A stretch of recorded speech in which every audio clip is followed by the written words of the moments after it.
Huwag mo ito skip. Pwede ko ba mahingi ang kaunting oras mo? Oo, ikaw ang tinutukoy ko. Nais ko sana ibahagi ang mahalagang balita sa iyo. Ang mahalagang balita na ito ay ang kaligtasan at buhay na walang hanggan na kaloob ni Jesus.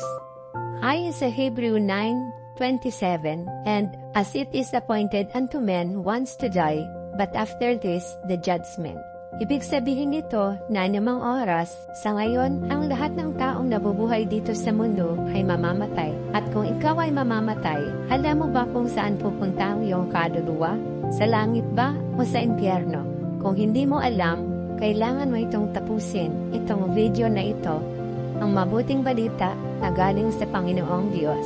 Sabi sa Romans 3:23, For all have sinned and come short of the glory of God. Ang ibig sabihin nito, ikaw, ako at ang lahat ng mga tao dito sa mundo ay makasalanan. At wala sino man na umabot sa kaluwalhatian ng Panginoong Diyos, ibig sabihin walang matuwid. Ang sabi sa Romans 6:23, For the wages of sin is death, but the gift of God is eternal life through Jesus Christ our Lord. Malinaw na sinasabi dito na ang kabayaran ng kasalanan ay kamatayan. Pero kahit mamatay ang tao, may regalo ang Diyos. Ito ay kaligtasan at buhay na walang hanggan, kung saan walang katumbas na halaga ng pera.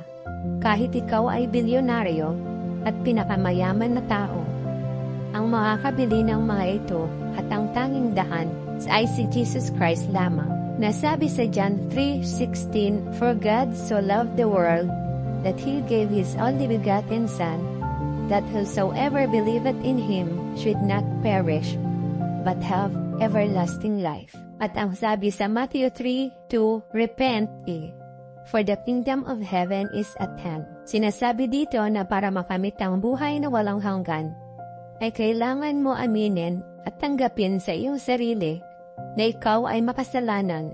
Kailangan mo tanggapin si Jesus bilang Panginoon at personal na tagapagligtas.